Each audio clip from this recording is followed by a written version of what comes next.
येनाक्षर समामनायम अधिगम्य महेश्वरात् कृत्स्नं व्याकरणं प्रोक्तं तस्मै पाणिनये नमः.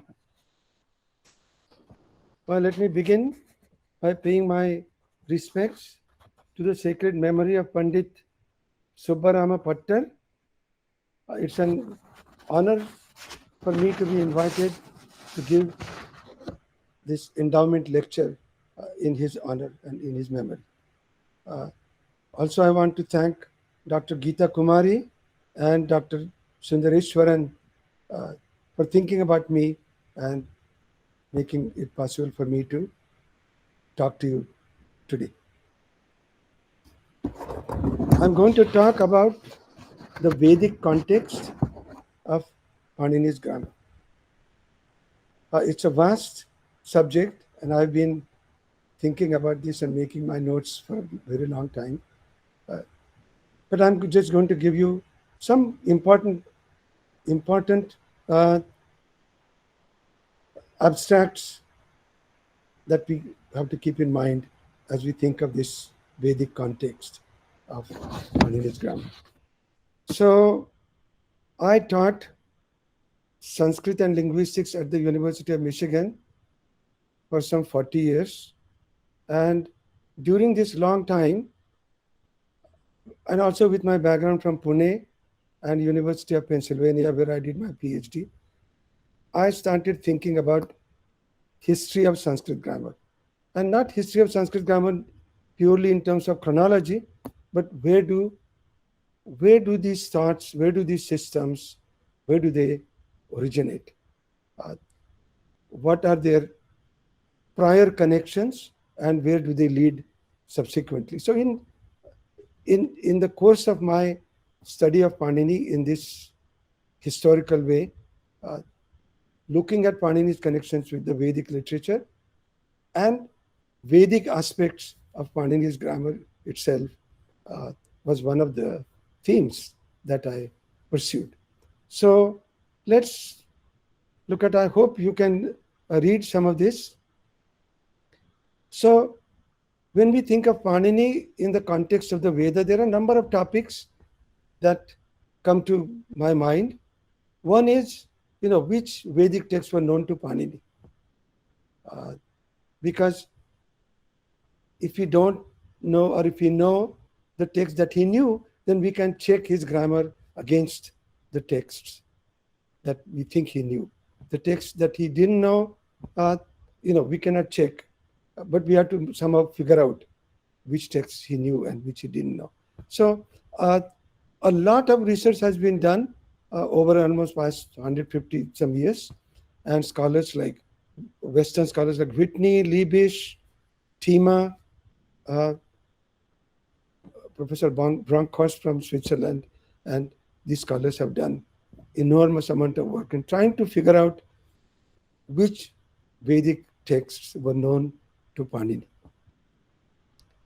The next topic that comes to my mind is how did Panini look at the Vedic texts, and how does his way of looking at the Vedic texts compare with Yaska, the author of Nirukta, his view, and the view of Pratishakyas, and how do these different systems kind of look at each other? How do they look at grammar, for example? Something we will come back. And another very important topic is that we all sort of instinctively consider Panini's grammar to be a Vedanga text. And as we will see, this is quite a complicated issue, whether his text, his grammar was the only grammar that was Vedanga. And how did Panini's grammar become a Vedanga, and what grounds was it considered to be a Vedanga? Okay. So, Panini and Yaska.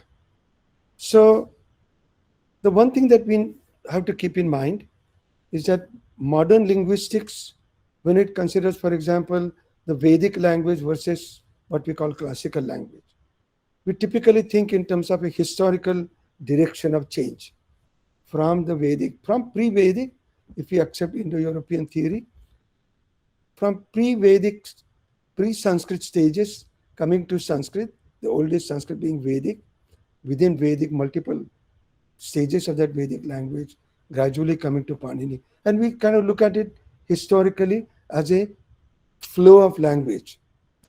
Does Panini look at it that way? Does Yaska look at it that way? When we think of that, we come to conclude that Panini and Yaska have a different approach to language. First thing, of course, they were not aware of prehistory of Sanskrit.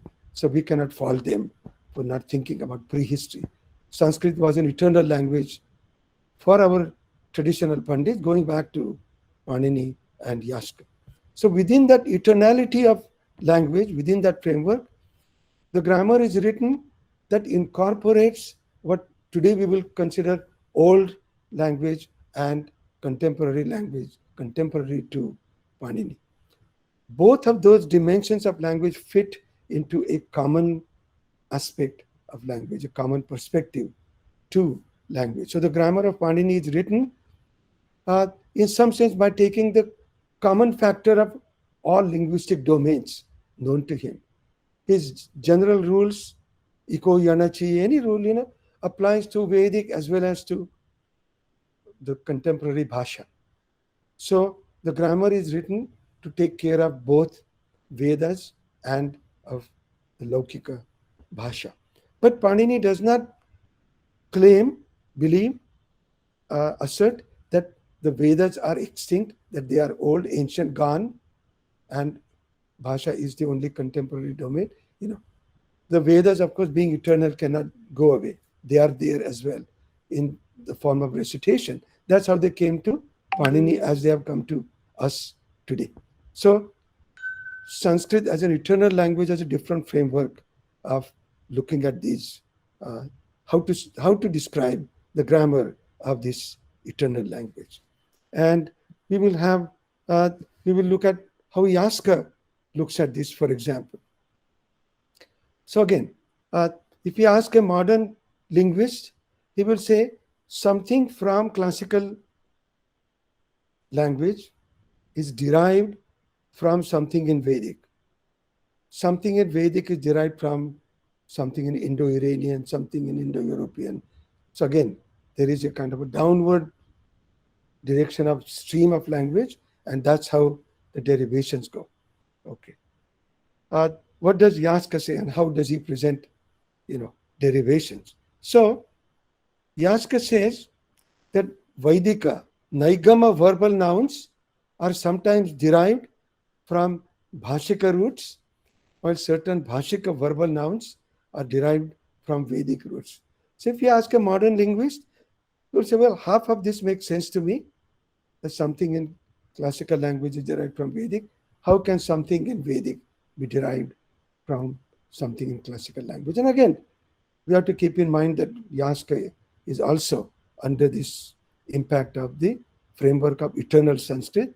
So within all the cumulative domains of Sanskrit, the common factor is taken, and then something from Naigama can come, something in Bhashika, and from something in Bhashika domain, we can see something in Naigama. And Yaska does not see any problem with that. It's not a historical statement. Historical linguistics is not practiced at that time. So Yaska says, Athapi bhashikebhyo dhatubhyo naigama kruto bhashyante athapi naigamebhyo bhashikaha. And again, we can read sort of this eternal Sanskrit as a framework in Yaska's words. Yaska also sometimes says, the Vedic words are meaningful because contemporary words are meaningful. Shabda Samanya, they are the same words. The common vocabulary between Vedic and Sanskrit, Shabda Samanya. And so if those words are meaningful today, they must be meaningful in the Veda as well. And so, again, these are two domains of language, but they are not set up as temporal sequence.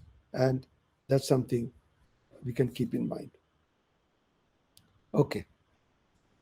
Now, what is the treatment of the Veda in Panini's grammar? So Panini's grammar, as I sort of briefly described, takes common factor of the Vedic domain and the Bhashika domain, and its general sutras apply, Utsarga sutras apply to both the domains. They apply across the board. But specific forms that are found only in Vedic, Panini will say Chandasi, something happens. The Chandas is sometimes subdivided into Yajna Karmani, sometimes Yajushi, Kathake, and Mantre, Ruchi, and so on. Okay. Chandasi is the largest sort of conglomerate of the Vedic texts. And then Bhashika, sometimes you will say, in Bhasha this happens. And then there are the general rules. So the status of the Vedic rules, Chandasi Sutras, in Panini have been subject of debate for several decades. Okay. So I'm just going to mention two views here. Both of them are from my own teachers. And one is from Professor S.G. Joshi, who was my teacher at the University of Pune. And Joshi and his collaborator Ruud Bergen, they, and also Professor Saroja Bhate agrees with them, and they suggest, and I quote them, the existing form of the Attadhyayi contains successive additions at the hands of later grammarians. The Vedic rules are added at the end of rules dealing with the classical facts. If the Vedic rules are removed from the Attadhyayi, the remaining text could continue smoothly, and no one would notice that the text is missing in some rules. So this is briefly a statement from Professor Joshi. Now, many years ago, I gave lectures on Sanskrit in Pune, and my another teacher, Pandit Bhagavad Shastri, was present at those lectures. And after each of my lectures, he would stand up and give his commentary on my talk. And so in his commentary on one of my talks, Bhagavad Shastri suggested that Panini originally intended to write a grammar only of the colloquial usage as he knew it. However, he soon realized that such a secular grammar had little chance of survival because very little secular literature of that ancient period has survived. Therefore, on second thoughts, Panini inserted the Vedic rules in appropriate place. So again, I think both Professor Joshi and Professor Pandit Bhagwat kind of agree that the Vedic sutras are kind of a later addition. Now, who made them? Whether Panini himself added them, whether somebody after Panini added them, somebody between Katyayana and this is like a whole debate. And Cardona, my another teacher, has also some views on this, and Cardona, I think, he disagrees with these opinions. So, what do I think about the Vedic rules in Panini? Okay. So let's take note of another important fact. Panini refers to a previous grammarian named Apishali. So Panini has a sutra Va Supi Apishalehe. Okay. So as I will show in the next slide, Apishali also described Vedic, the language of the Vedic texts. And that's clear. Of just a few rules of Apishali have survived, but from a few of those rules, we know that he also dealt with the facts of Chandas. So, if that's the case, then there is no reason to believe that Panini had Vedic grammar as an afterthought. So that's sort of one objection I have to the previous views that I mentioned. So they may be an exception to the rules of Bhasha, yes, but Utsarga Apavada applies across the board in Panini's grammar, and that's not something new to Panini. Okay. So officially, what does officially? What does he say? So before we go to officially, here is okay. Let's see. Okay. So this is something just as a simple example I want to point out. So Panini's rule 3 to 108 Bhashayam Sadavasa Shruvaha. Okay. This is Bhashayam Bhasha. Now,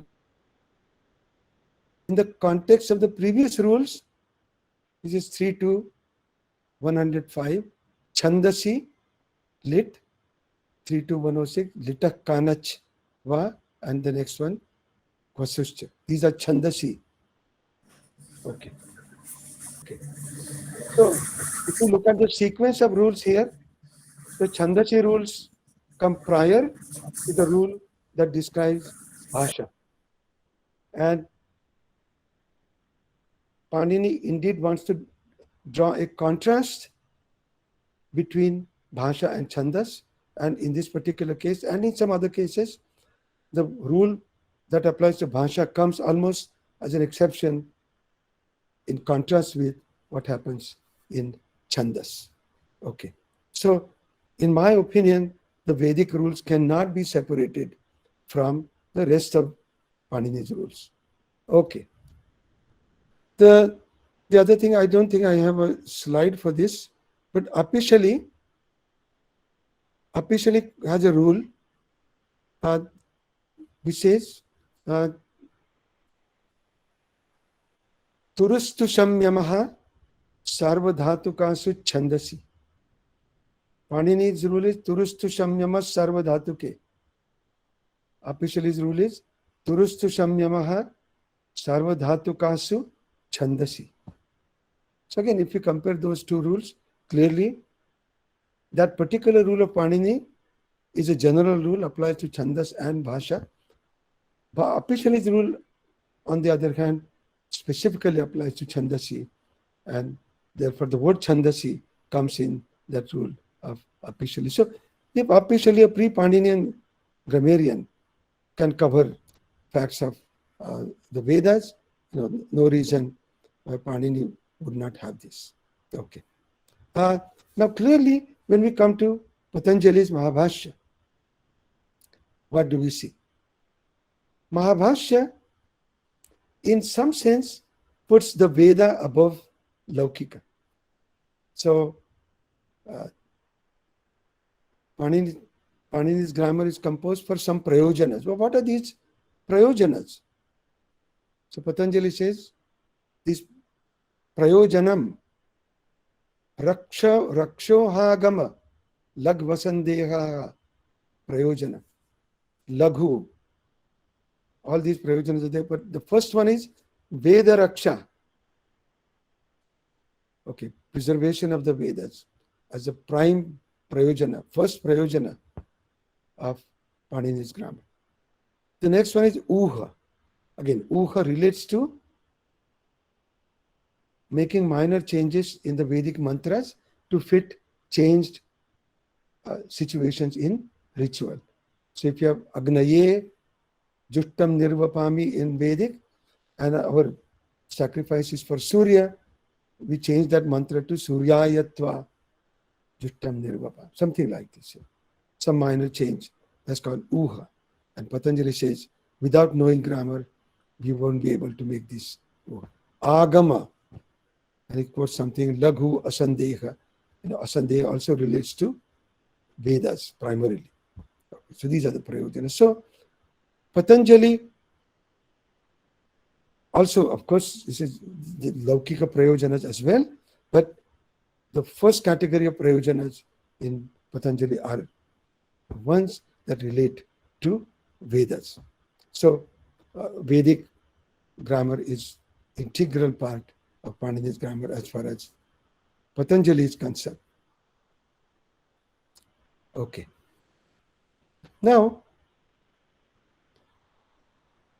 there are so many different traditions in India, and Panini's grammar, Nirukta, Shikshas, Pratishakyas, all these sort of represent different attempts to explain different aspects of Sanskrit language and Vedic texts.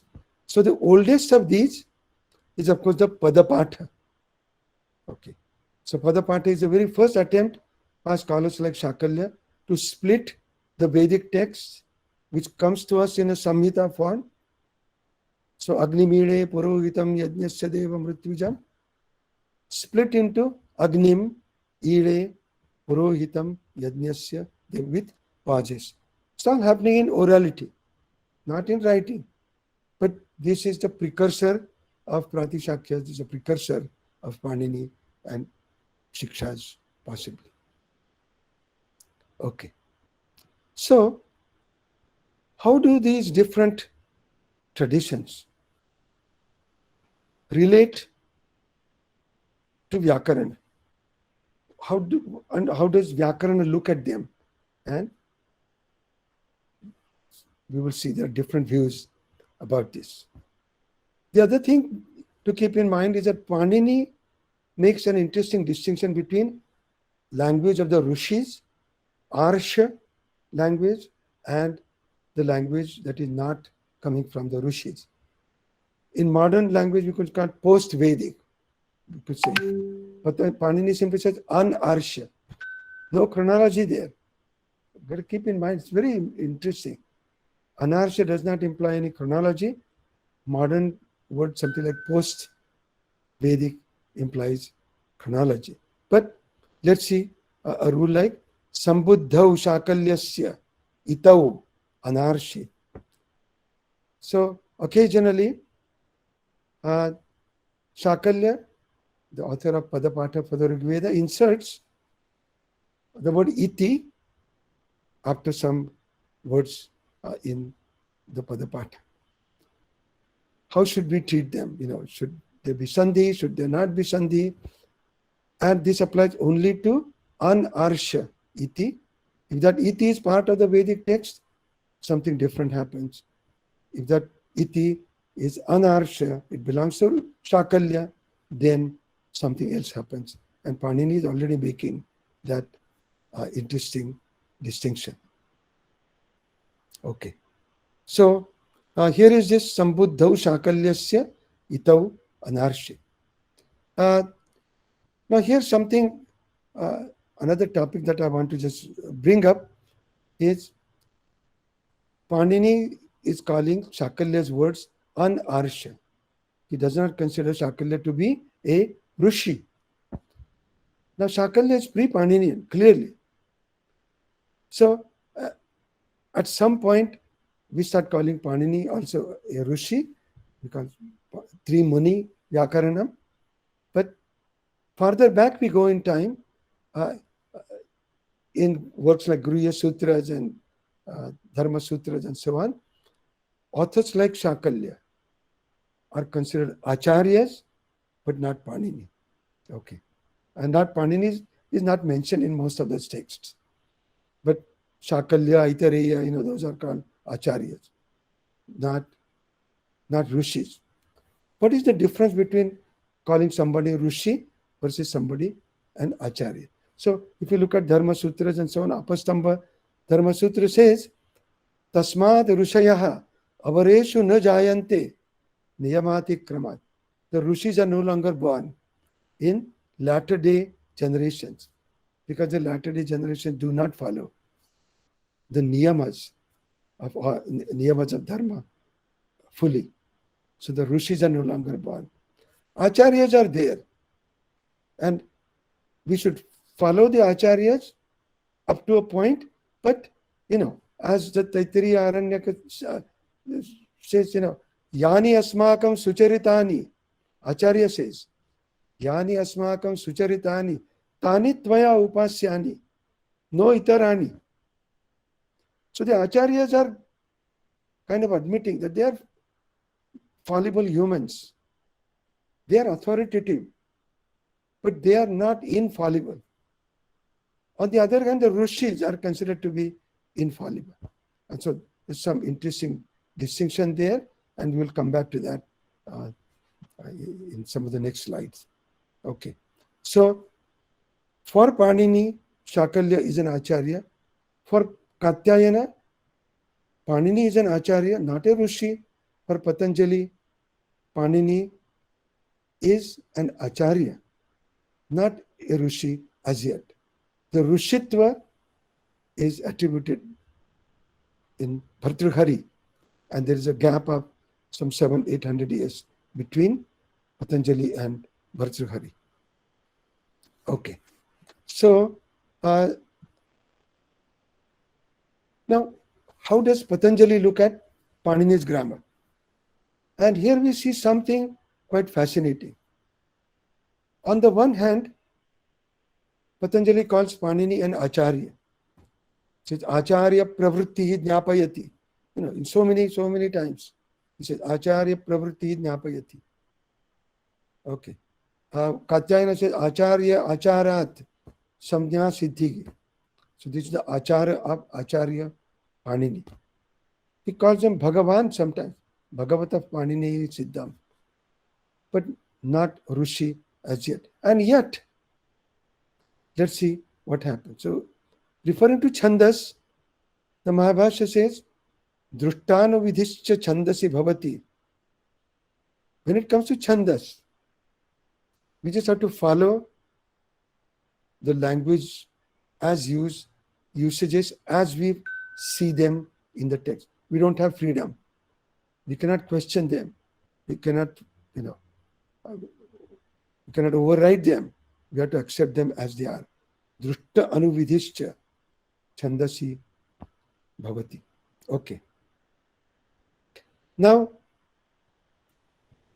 coming to the Padapathas, Patanjali has an interesting point. And Patanjali says, Na lakshanena padakara anuvartyaha.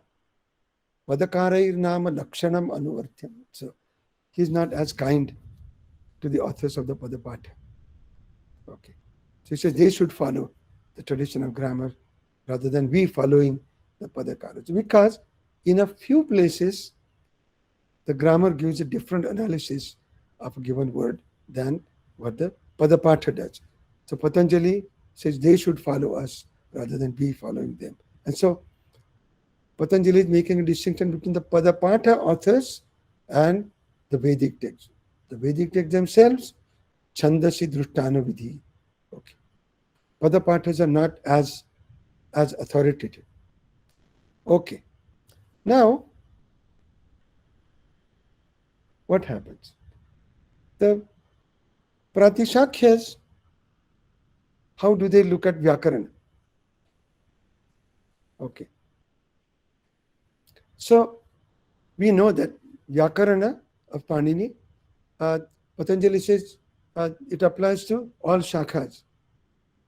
It's the Samanya Shastra. Sarvopakarakam, it is not limited to one Veda, one Shakha, it's a very generic grammar. The Pratishakyas, on the other hand, are very specific. They are attached to specific shakhas of specific Vedas. Okay. So, for example, let's look at a few examples. Shaunakiya Chaturadhyayika, this is one of the two Pratishakyas that deals with Shaunakiya Atharva Veda. And he says, the author says, Evam Iha Iticha. We are going to say, this is how it is. This is how it is in this Shakha. There may be a Vibhasha in the Samanya Vyakarana. In the Samanya Vyakarana, there could be an option, but that option does not apply to our Shakha. In our Shakha, these are the rules. This is how it functions. Okay. So the term Samanya refers to Samanya Vyakarana. Okay. Not necessarily Panini's Vyakarana, but the tradition of Vyakarana that the author of this Pratishakya is aware of. The Taittiriya Pratishakya, again, says na purva shastre, na purva shastre. Here it interestingly uses the term purva shastra to refer to Vyakaran. Okay. And again, that purva shastra is a Vyakarana, but not necessarily Panini's Vyakarana as such. Okay. So, sometimes the commentaries on these Pratishakyas will quote Panini's grammar as a representative of Vyakarana, but the more basic Pratishakya texts are not necessarily referring to Panini's Vyakarana. Now Patanjali says, Sarva Parishadam hi idam shastram tatra na ekaf panthaha shakyaha asthatu. So Patanjali is describing how Panini's grammar is a generic grammar. It is not a shakha, it's not a particular Veda, but Veda, generic, and Bhasha in a generic way. Across the board, the grammar tries to take care of. Okay. Now the Pratishakyas and Panini, sometimes they are dealing with the same facts of language. Same facts of language. So if you look at an example, I'm just giving you a sample example. Panini's rule 841, Rashabhyam Nonaha Samanapade. Now it says that within the same word, an N, Na changes to an Na if preceded by R or Rashabhyam. Okay. Now the next rule says At Kupvang Num Vyavayepi. Okay, it lists sounds that can intervene but do not block this change of Na to Na. At Kupvang Num. This thing can intervene. Okay. On the other hand, Shaunakya Chaturadhyaya takes a reverse stack. Okay. So it gives a list of sounds that block this change rather than the sound that allow this change to go through. So compare Panini's At Kupvang Num. They can intervene and still the change of Na happens. Shaunakya Chaturadhyaya says, Vyavaye Shashasalaihi Chatata Vargaischa. If these Shashala and Chatata Varga, if they intervene, the change does not take place. Okay. So we can see that the Shastras have developed in different ways. The Pratishakyas have different theoretical approach of how to formulate rules. The facts of language are the same. Facts don't change, but theoretical approaches change within sort of more traditions that we would consider prime time Vedic tradition. The Pratishakyas are more Vedic in some sense than Panini's grammar, which is a generic Vyakaran. Okay. Now, what happens? As time goes by, Panini's grammar, first thing, is the only grammar that survives. None of his predecessors' grammar survive. Just a couple of rules here and there from Apishali,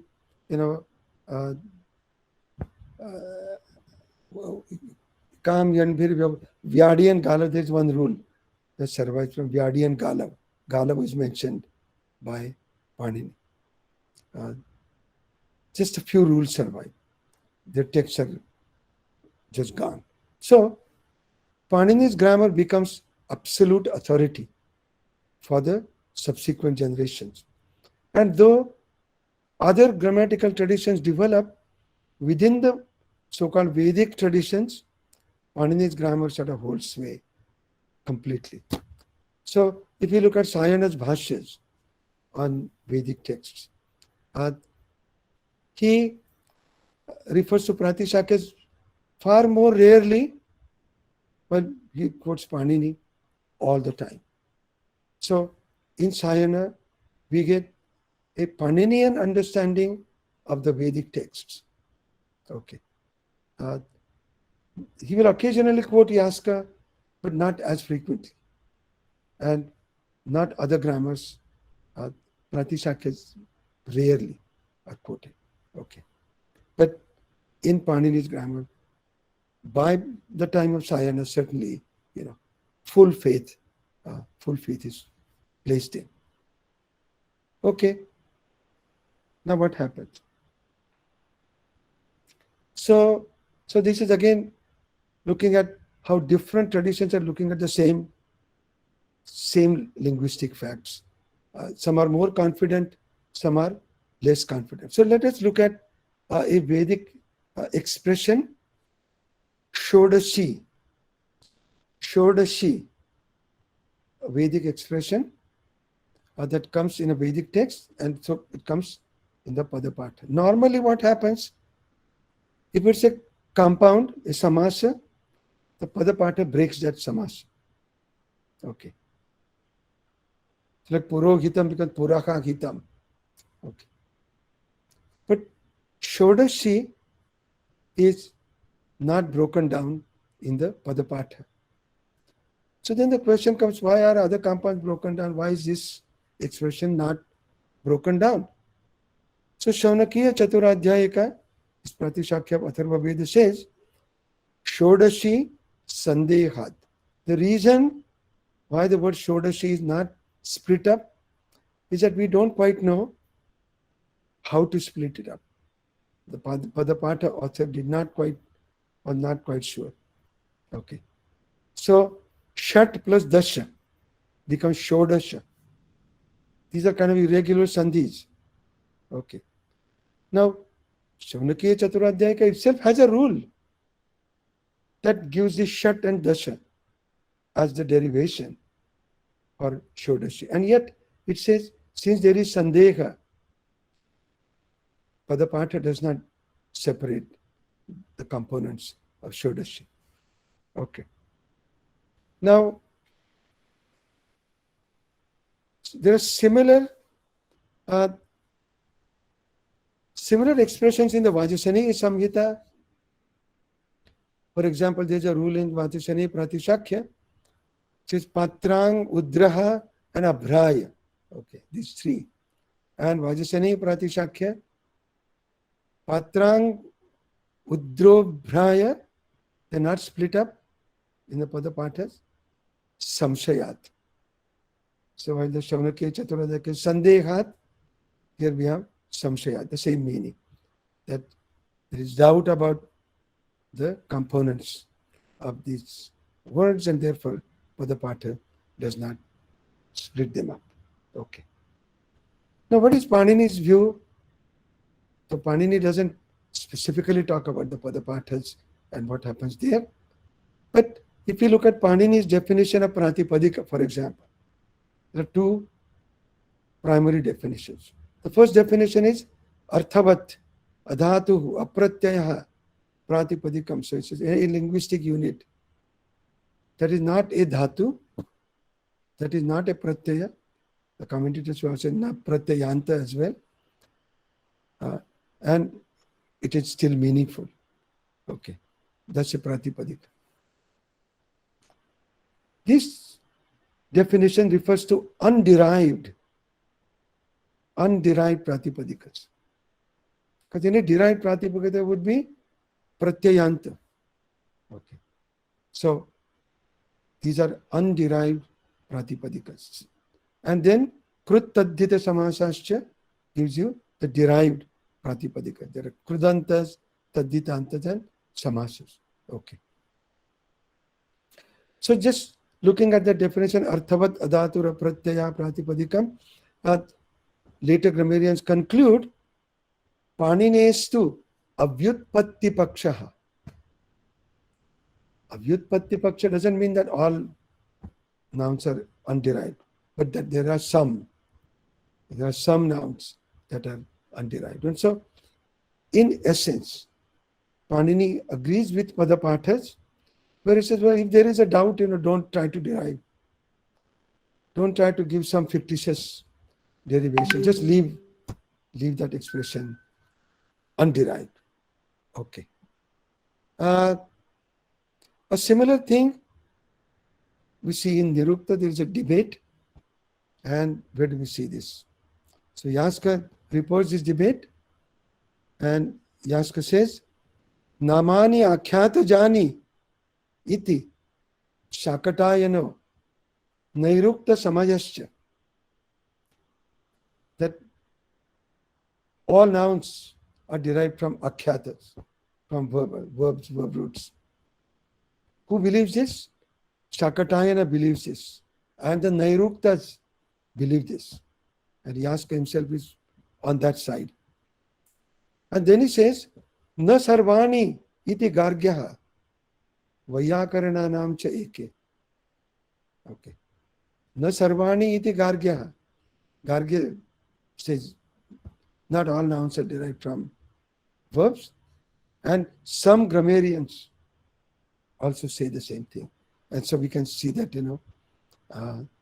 Panini would fit within this Na sarvani view.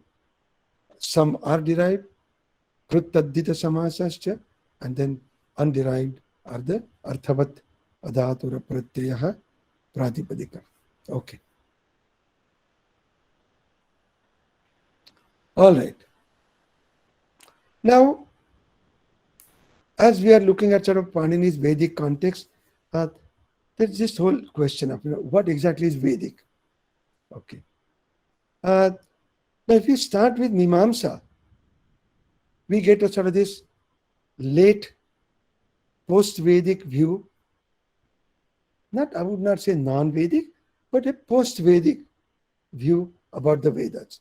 So when the Mimamsa says mantra brahmanayor Veda namadheyam, okay, mantras of the Samhitas and prose brahmanas are included in the definition of Veda.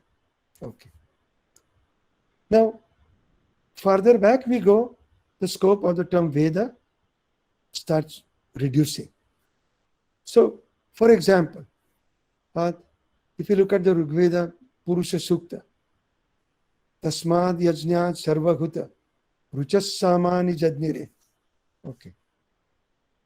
These terms, Ruchaha Samani Jadnire, okay, Yajus Tasmad Ajayata, these terms do not refer to the Shakalya Samhita of the Rigveda or Yajurveda Samhita, the Taittiriya or Kataka or whichever, these are pre-Samhita forms of collections. They have not yet been solidified, edited into these Samhitas as they get formalized. Okay. How about the Brahmana texts? If we come to the Brahmana texts, are the Brahmanas calling themselves Veda? Are they including themselves in the term Veda? They don't seem to be. Okay. If you look at the Brihadaranyaka Upanishad, says something like, somebody who has gotten Brahma Jnana, for him, Atra Veda Aveda Bhavanti. Okay. Atra Veda Aveda Bhavanti. All right. Is Brihadaranyaka, is Yajnavalkya aware that his own words are included in the term Veda? Here, doesn't look like that. Okay. Because, other Upanishads will say, Rugvedam Bhagavo Adhyayami, but they don't, Sangaha Sarasya. So, Upanishads included by the term Rahasya are appendices to the Veda. Sangaha Veda, Sarahasya. They are not included in the term Veda itself. But by the time we come to Mimamsa, both Purva Mimamsa, Uttara Mimamsa, Brahmanas, Upanishads are included in the term Veda. Okay. So this continuously expanding scope of the term Veda is something we want to keep in mind and see what gradually happens. Okay. So we're coming back to Panini, and it says, who considers Panini to be an acharya and who considers Panini to be a rishi? Okay. So if you look at Katyayana's Vartikas, Katyayana on this Samartha Padavidhigi 211 says, can we derive the compound Veera Purushaha? Okay. And there is some debate over this. And there is some discussion that under certain understanding of the words Veera and Purusha, whether they refer to Jati or whether they refer to Vyakti and so on, we won't go into those details today. Under certain views, Veera and Purusha will be Samanartha. They cannot be combined. Okay. But Katyayana then says, no matter what, Nava Vachana Pramanya, because of the Pramanya of Sutrakara's Vachana, this compound will take place. Okay. And he gives kind of this Purva Para Prathama Charama, and that will Madhyama Virascha as a rule. He says, because of that rule, whatever objections you have, this compound will take place. So again, the term Pramanya is important. Pramanya of the words of Sutrakara has already arisen in Katyayana's Vartikas. And it keeps on increasing its intensity. Okay. Katyayana again says, Acharya Acharat Samsnya Siddhi. Can some Samsnya apply? Yes, it can apply. Because this is the Achara of Acharya Panini. Okay. Again, Patanjali refers to Panini as Acharya so many times. This beautiful description of how Panini composed his grammar uses the term Acharya. Pramana Bhuta Acharya. Darbha Pavitra Panihi. Shucha Vavakashe Prangmukha Upavishya. Magata Yatnena. Sutrani Pranayati Sma. Tatra Ashakyam. Varnena api anarthakena bhavitum kim punar yata sutrena. Okay. So Panini is an acharya, but at the same time, same Patanjali occasionally says Chando vat sutrani bhavanti. And this is a fascinating wording. It doesn't say they become chandas. See, Chando vat. That means we pay the same respect to Panini's rules that we pay to Chandas. But Panini Sutras have not become Chandas yet. They are not treated as Chandas. They are treated as being equally respectful like Chandas. So they have achieved the Chandovat Pramanya, but have not become Chandas as yet. Now gradually let's see what happens. So we know that the story that Panini received his Shiva Sutras from Shiva, okay, is first thing, it's not known to Patanjali, it's not known to Katyayana, it's not known to Bhartrihari. Okay. So up to Bhartrihari, approximately 500 some AD, this story does not make appearance. Okay. It's not even known to Vamana Jayaditya, Kashika. Now, who knows this account? Something similar. So, Huansang, in his account of travels, says something interesting, that there's some clue that maybe Panini was inspired by a Buddhist divinity. And that Buddhist divinity is Avalokiteshvara. But interestingly, Huansang reports that there is a hill temple where the divinity Avalokiteshvara the Hindus call it Shiva. So there is this oblique reference in Huanshan that some consider Panini to be inspired by Avalokiteshvara, but Avalokiteshvara in certain temples, the Hindus go there and worship him as Shiva. So Shiva kind of inspiring Panini. That story makes appearance in something like, Huanshan, and Kathacharit Sagar has some reference. Again, we won't go into great details of this. Now, this whole account, Haradatta in his Padamanjari expresses this, that he knows this. But Haradatta is from the Tamil region, probably some form of Nataraja story, Nataraja temple in Chidambaram is there. We don't again know the details, but Chidambaram temple has this Patanjali image there also, and Patanjali is there listening to Shiva's dance, watching Shiva's dance, and the Munis are there. Okay. This whole argument comes to fruition in Nagesha Bhatta's works. So let's look at what Nagesha has to say. So Patanjali calls these Shiva Sutras by the term Akshara Samamnaya. Okay. Akshara Samamnaya. Now, Nagesha says Akshara Samamnaya iti Vyavaharanupapattihi. How can we call these Shiva Sutras Amnaya? Amnaya Samamnaya Shabdayoho Vede eva Prasiddhehi.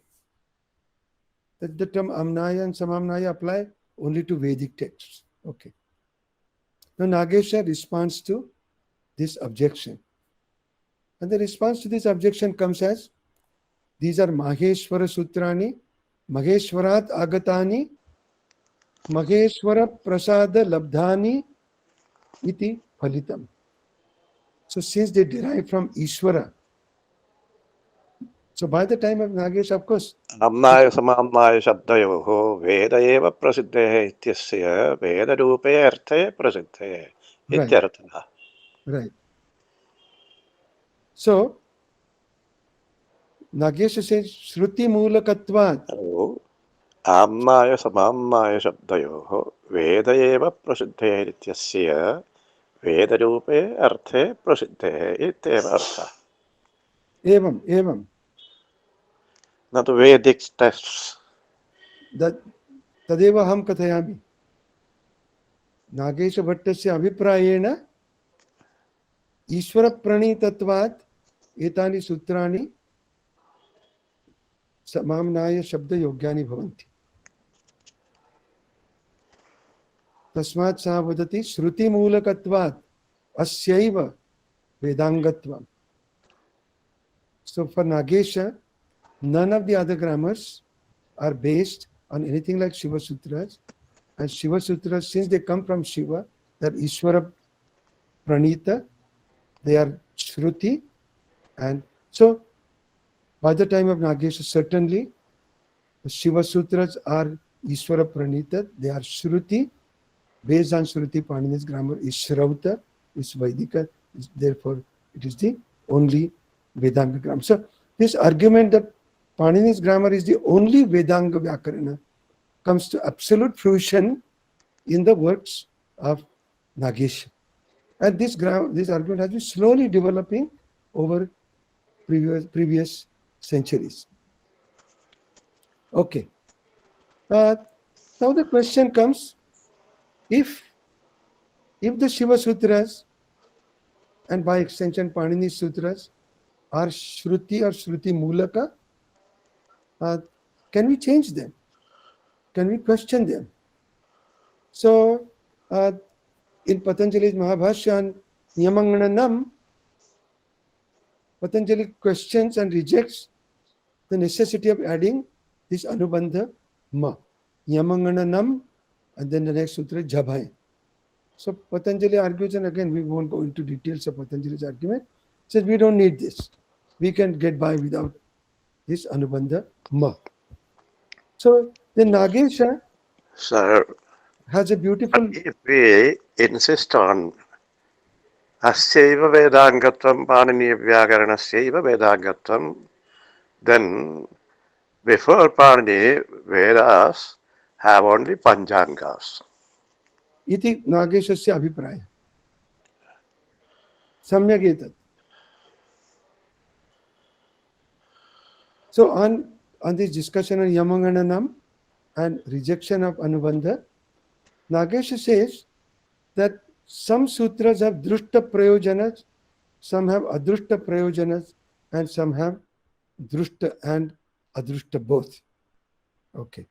But no sutras are nishprayojana.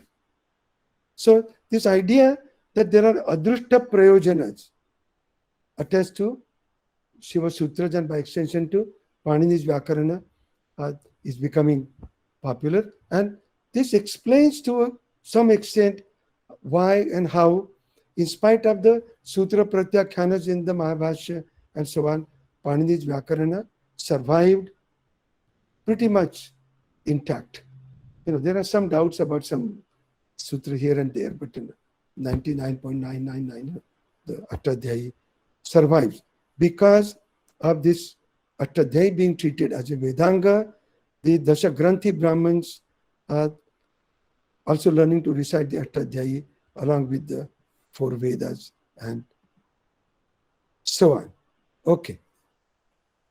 Now we are kind of coming towards, if Panini knew the Vedas, did he know them exactly in the same form as they have reached us? So, for example, in the Shakalya Samhita, as it has come down to us, we begin with Agni Mile Purohitam. Okay.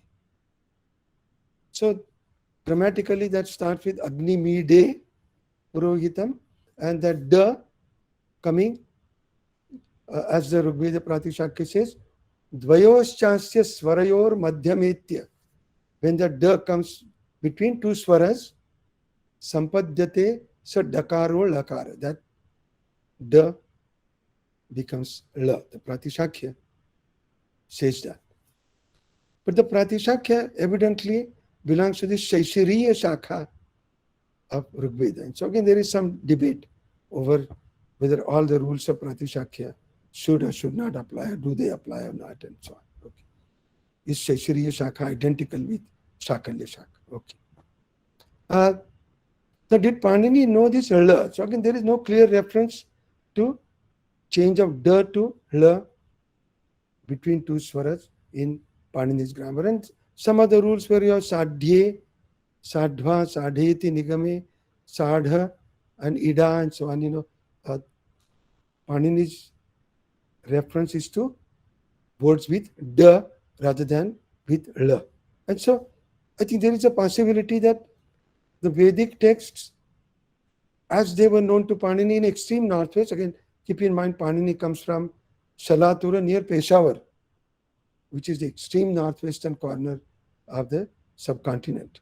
While even Shakalya, who is associated with further east, may have, and again, there is some debate over whether Panini's Swara Sutras completely apply to Rigveda as we know it. And Shakalya may have given slightly different version than what was known to Panini.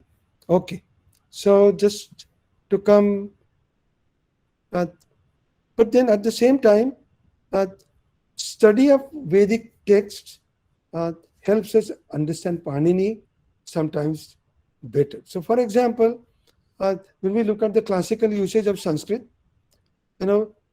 forms like Agachat, Jagama, Agamat, in Mahabharata, for example, they're used almost, interchangeably. On the other hand, Panini gives very specific semantic definitions of each of these sub-distinctions of past tenses.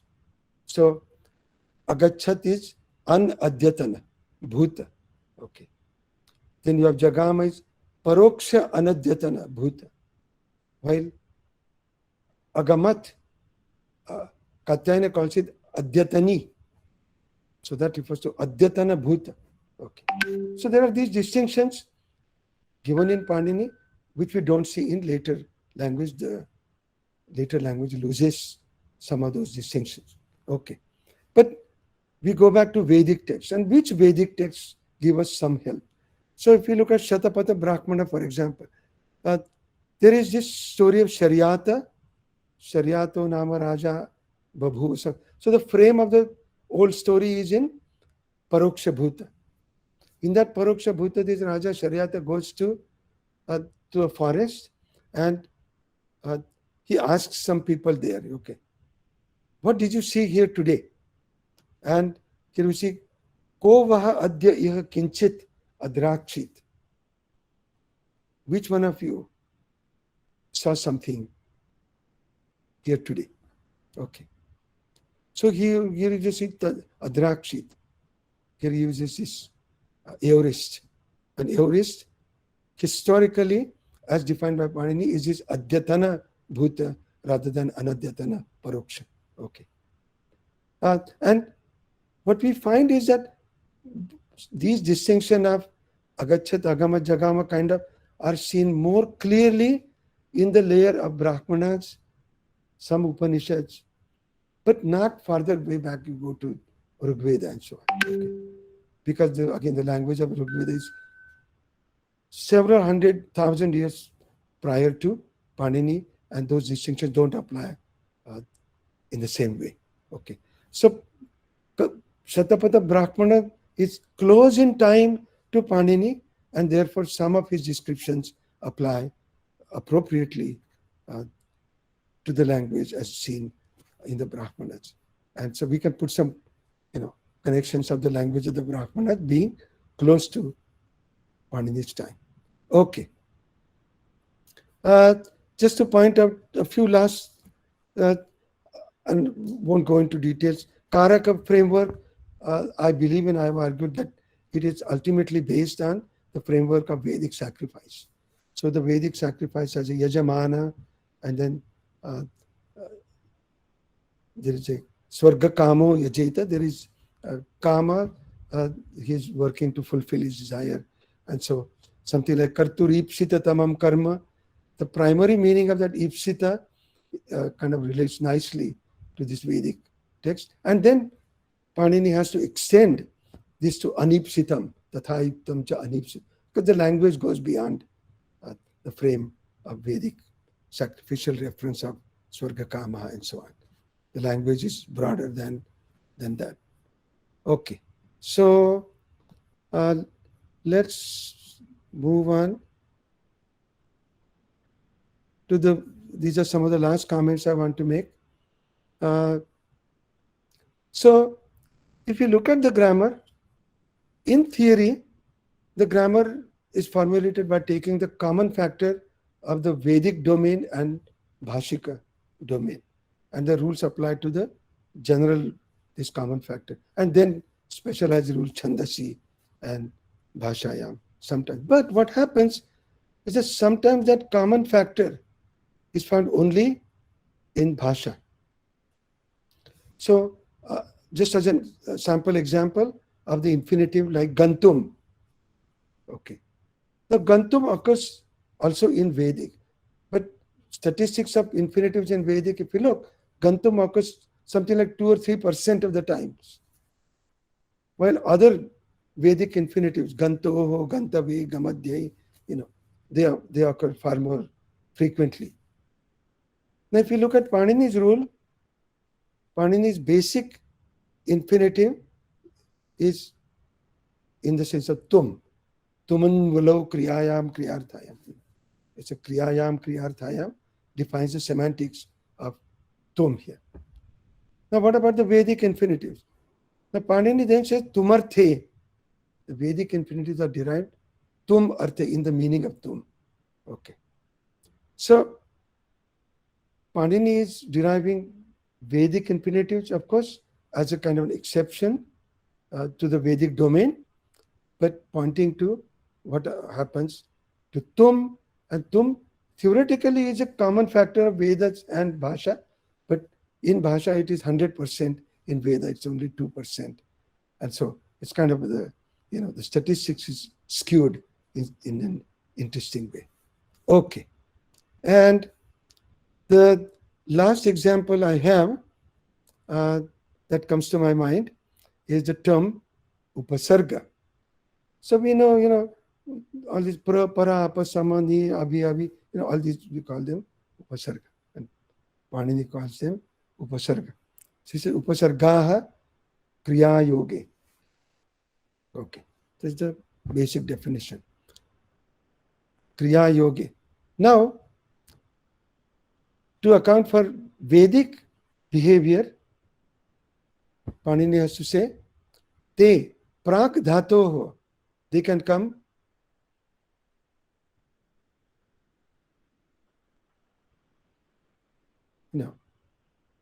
before, after chandasi pare api vyavagitascha, they can come before the verb. Some other words can come in between, and they can come after the verb as well in the Vedas. Okay. So if Panini was writing, let's say, some sort of a historical grammar of Sanskrit, starting with Veda, looking at the behavior of these items, the term Upasarga will not be the most appropriate term, because again the term Upasarga literally is they go and attach. Upasrushta, something like goes an attachment. Attachment would be a good translation of the term Upasarga. They attach to the verb. And of course, that's what happens in the classical language. And again, looking at the way the grammar is formulated, the basic intuitions about formulation of grammar, the terminology and so on, come from his exposure to the large contemporary usage. And then that intuition is extended to Vedic.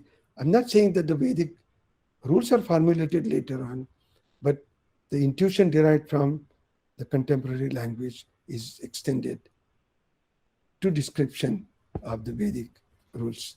Okay, so I'm going to stop here, and hopefully we have some time for some discussion. Thank you so much.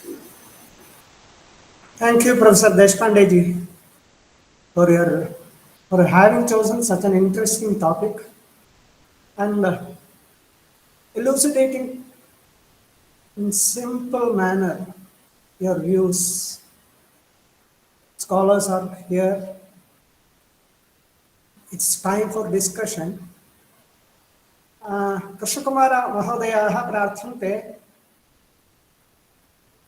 kim तेषां हृदये आसीत् स्मृतस्य उपेक्षानर्हत्वं विचिन्त्य तैः मध्ये एव पृष्टम् अधुना प्रष्टुं शक्यते सम्यक् प्रष्टुं शक्यते अयम् अवकाशः चर्चायाः ते एव प्रथमं प्रार्थ्यन्ते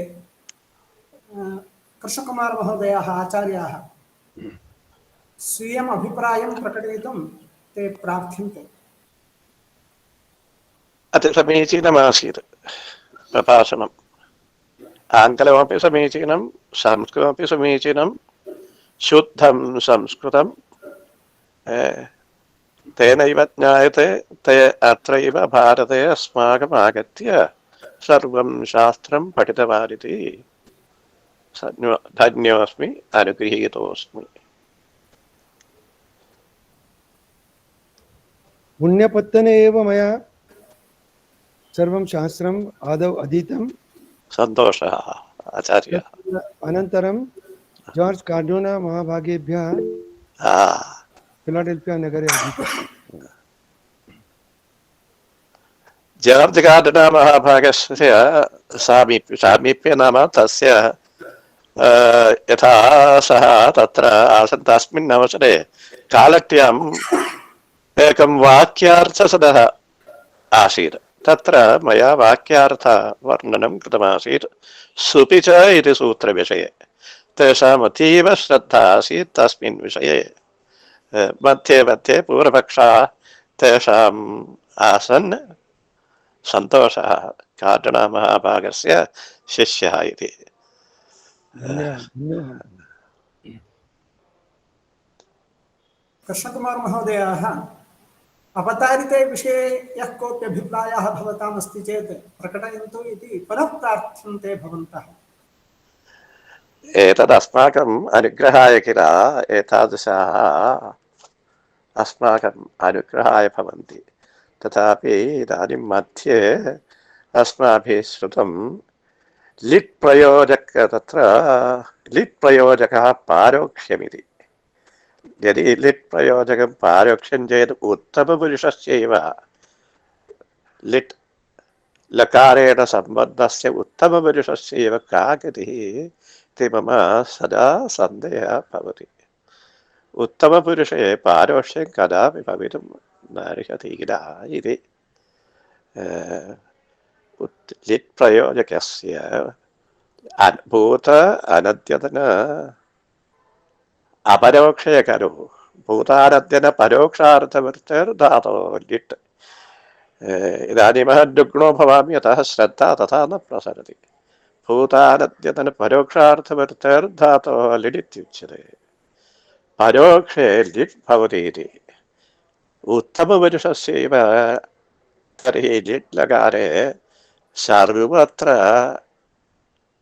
लक्षणया एव साधुत्व उपादनीयं वर्तते इति मन्ये इति।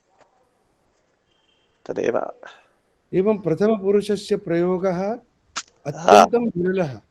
एवं तत्र पतञ्जलिरपि सुप्तोऽहं किल विललाप एतादृशं प्रयोगं निर्दिशति। दीक्षितेन अनुद्यते। दीक्षितेन बहु जगद पुरस्तात् तस्य मता किलाहम्। एवञ्च उत्तमपुरुषः गच्छति लिट्टकरे साक्षादेवर्थः परीक्षते चेत् उत्तमपुरुषस्य विषये एव न स्यात् इति किल। अस्तु, सन्तोषः। महान् उपकारः अस्मभ्यं युष्माभिः कृतः। नमस्काराः। धन्योऽस्मि। Sundareshwar. Yes, sir. Thank you, sir. Dhanyawadaha. Other scholars are here. Professor Rajendran, Professor Venugopalan Shankaran, Professor K.V. Vasudevan. Professor Deshpande, it is always a delight to hear you. Today also I enjoyed your talk, even though I am not very well. I enjoyed. And you concluded rightly with Upasarga. So I was wondering whether this Upasarga, in the case of Upasarga, Panini uses the word Upasarjana also, Upasarjana Purvam. And there you have got a shade of meaning which means subordinate or something like that. Right. In the case of Upasargas also, don't you think that Upasargas are modifiers? They are not the principal elements. They are similar to adjectives in function. Mm-hmm. And in later Sanskrit poetics, Upasarjana became such a very important term. That is when something becomes subordinate. Right. So I was wondering whether Panini had this shade of meaning, and he used the word Upasarga. And I think it's possible. It's just that looking at the definition Kriya Yoge, simply tells me that he imagined them to be attached to the, because looking at the sandhis, sandhis, they're not optional sandhis anymore. Yes. Okay.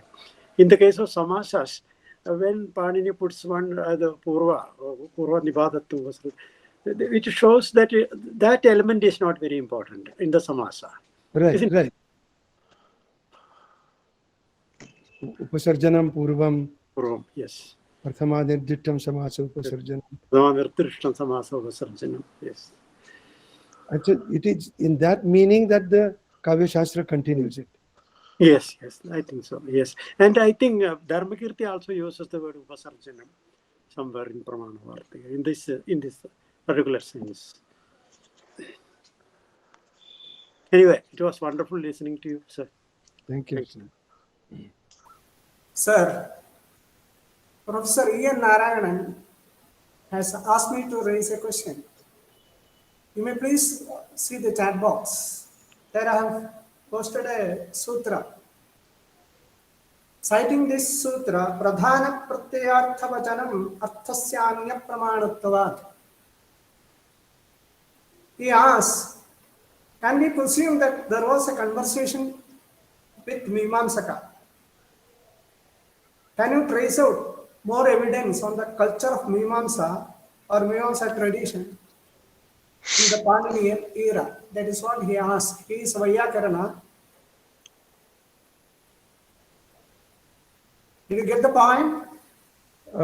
Yeah, I'm just looking at it. Pradhana pratyartha vachanam arthasya anya pramanatvat. Yes, he cites that sutra and asks whether there was a dialogue between Mimamsakas and Vaiyakarana's in the pre-Paninian era or Paninian era. And he asks for your observations.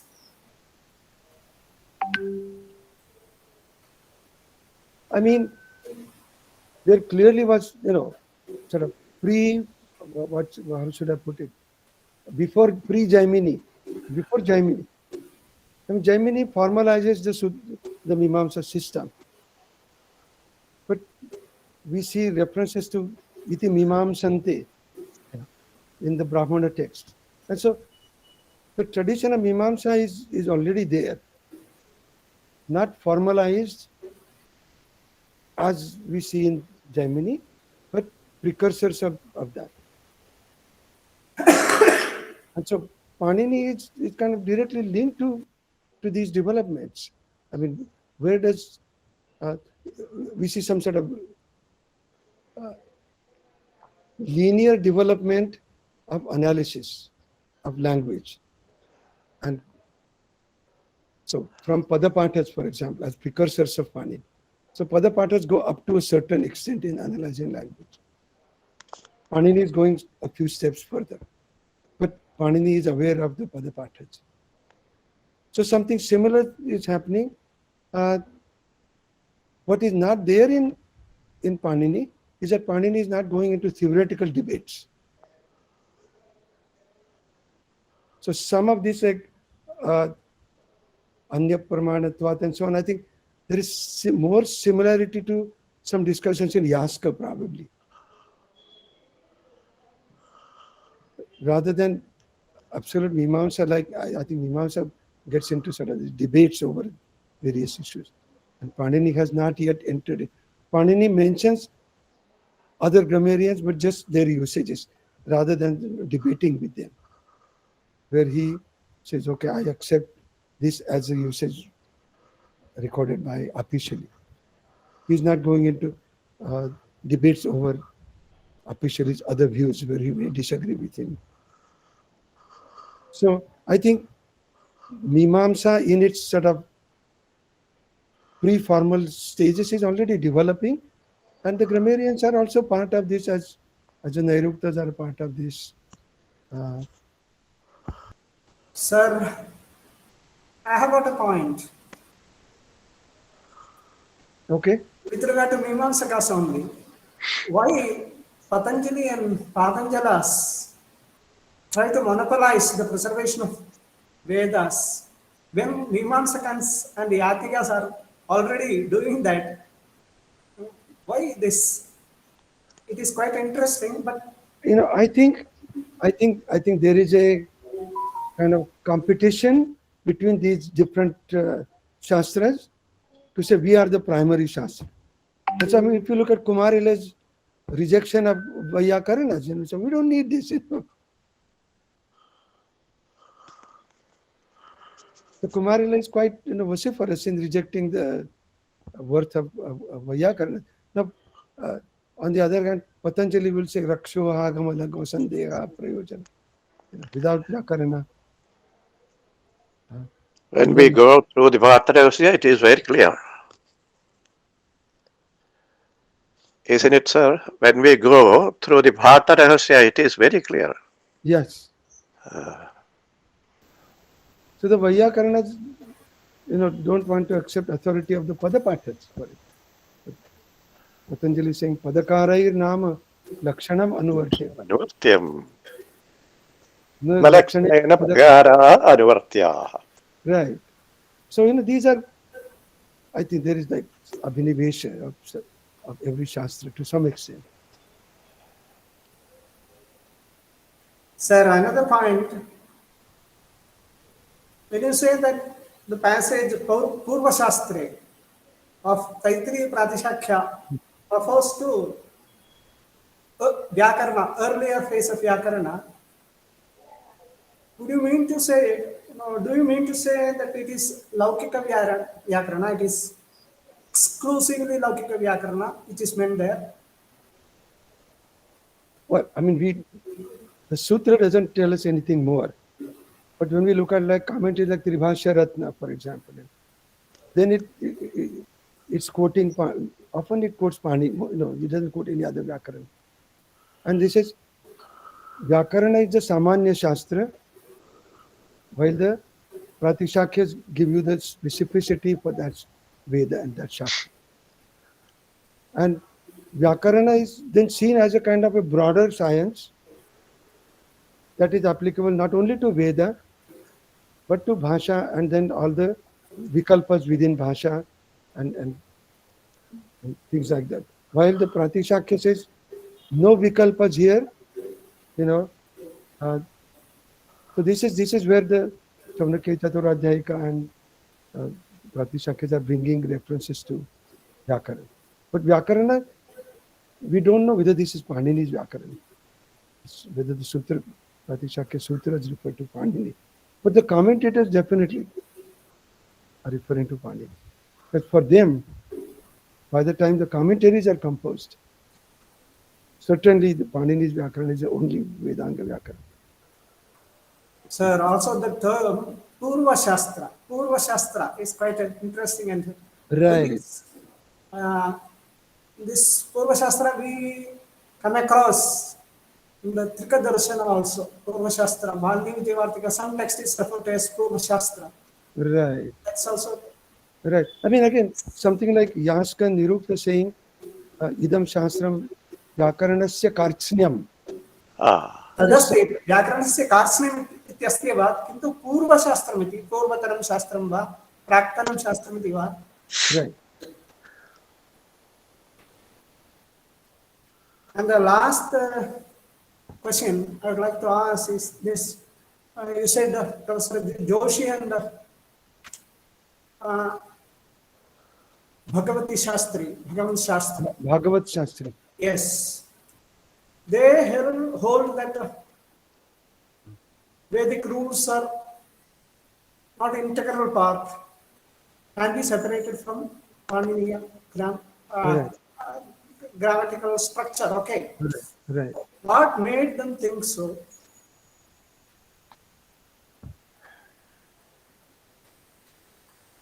I mean, for H.D. Joshi, Bhagavat Shastri just made this one comment in passing, but did not elaborate on this.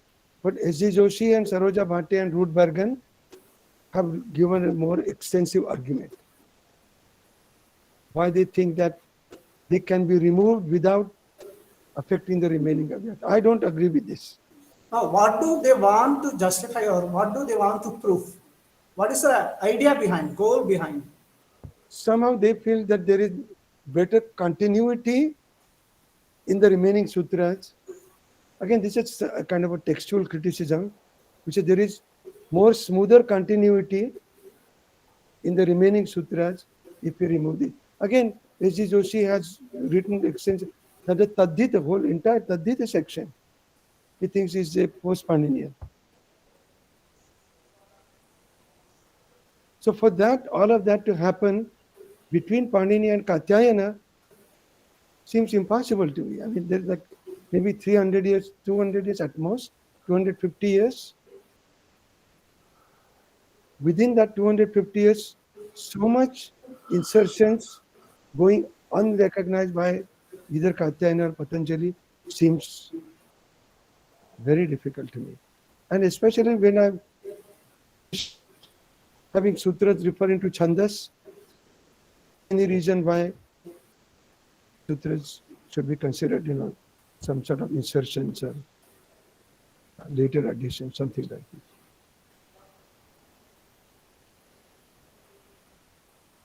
Another point which is very much interesting is this aspect.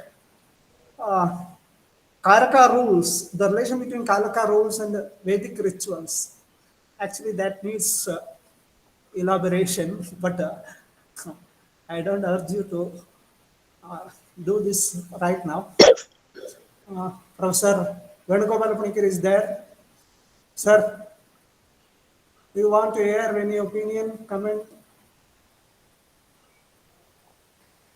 Professor Venugopal Panikar? No, I don't know much about all these things. It's funny if I ask some questions.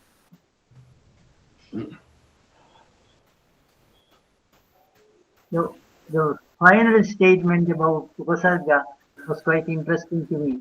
In the later Indo-Aryan languages, they have become integral part of the stem. Yes. So it was a continuous process from Vedic to Panini grammar and then later languages grammar.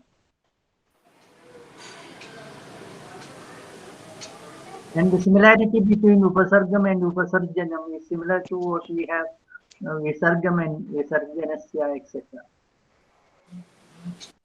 That also interests me. All the other things are quite interesting to me, but I am not quite at home with those things.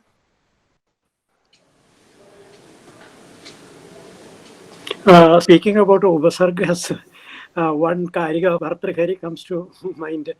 Adadina Vyavasthartham Dhadutvena Prakalpana. I would like to know what is your comment on that. Adadinam try to remember that verse. Adadinam Vyavasthartham Dhadutvena Prakalpanam. That is, the Upasargas are made a part of this, the route for enjoying this art, etc. Right. I don't remember the Paramartha Dhadureva hi Tadrishaha, something like that. So he is having an integral vision of language. I mean, what happens is the relationship of Upasargas and the Dhatus. Historically, they are slowly coming close and then they kind of get glued. But that glue is not yet dry. Let's put it that way. Yes. Correct. Yeah. Okay. So that what happens is that something like Nishidati, and we have this in Koho kind of rule applies, and then we get Nishidati. But Nyashidat, Yes. where we have this, Advyavayepi. Yes. Correct. It happens. And so what that means is that once they came close, Nishida, that the language has already identified this as Nishida as a kind of a single unit. Yeah. So that even in the past tense that survives. So it shows different, historically it shows different stages of these things coming close and attaching, but not completely, but Yes. And there are two ways of looking at things. One is historical. The other is, as you have pointed out, in this panchronistic view. Then that is there. That's a wonderful way of looking at things. And speaking about Sundareshan's Purva Shastra, I am reminded of a Karika in Varaha Mihira's Hora Shastra, where he speaks about certain combinations. And here he says, Purva Shastra Anurodhena, something I have simply reproduced this on the base of Purva Shastra. Now even a child will know that this is not possible. Something like that. So always this historical sense was there in Shastras. Sometimes it comes out open. Otherwise, it is there in the middle.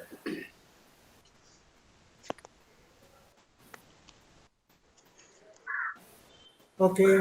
In, Students in, can late, also raise questions. late- Yes, sir. Yes, sir. in later languages, instead of saying Aruhya, you can say Arohayatva. Yes. So Kanda can be added even after prefixes. Upasarga. Namaste, Sundareshan sir. Is it okay if I Yes. ask a question? Proceed. Proceed. Sadhana Namaskara, sir.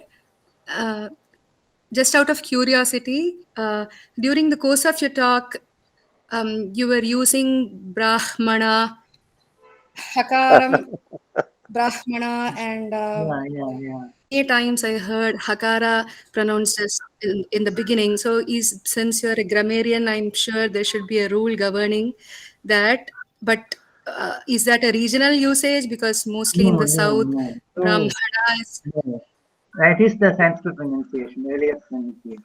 The Marathi pronunciation is Brahmana, Okay. and the typical Marathi Sanskritists will say Brahma, Brahma. But I think sometimes what happens, teaching Sanskrit, I try to sort of just be more literal, more. So something like I say, don't say gear, don't say gna. Huh. In Marathi, we say dinya, dinya. Urdhaniya. Okay. No, Dinyaneshwar, not. Oh, Jnani. Okay. Right? So Marathi pronunciation dinya, Uh, and then you get gya in Hindi, gna, and so on. So I said, well, let's stick to jinya. I see. Okay, because that's theoretically closest to what we assume historically to be. And so sometimes it just sticks to the way I express myself. Okay. No So, Pradishasha, no Shiksha talks about the reversal of the H, N, K, and H. So that was the original pronunciation. H, N, H, M was the original pronunciation. Right. so I just read somewhere Hakaram Panchamayar Yuktam Antasthabhishta Samyutam. Is that? Urasyam tam vijaniyat, but that whether it is Kanthya or Urasya doesn't change the location. Sthana. That's correct. That's correct. So there is in linguistics we call it metathesis. Metathesis is flipping the order of those sounds. Okay. So that flipping the order happens beginning with Prakrits.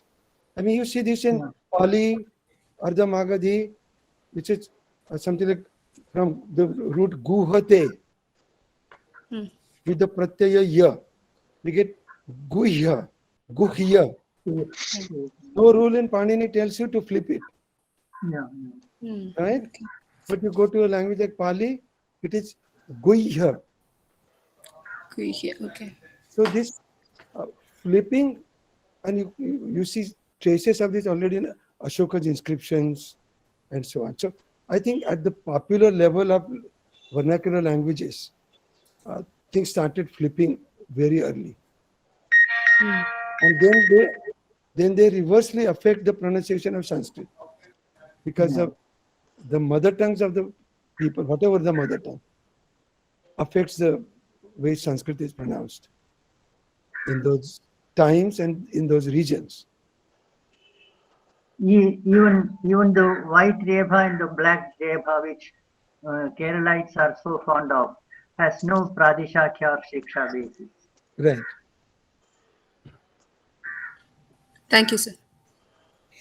Thank you, If I may, Shodashi Sandehat, you said, like Shad and Dasha, what sutra governs it, sir?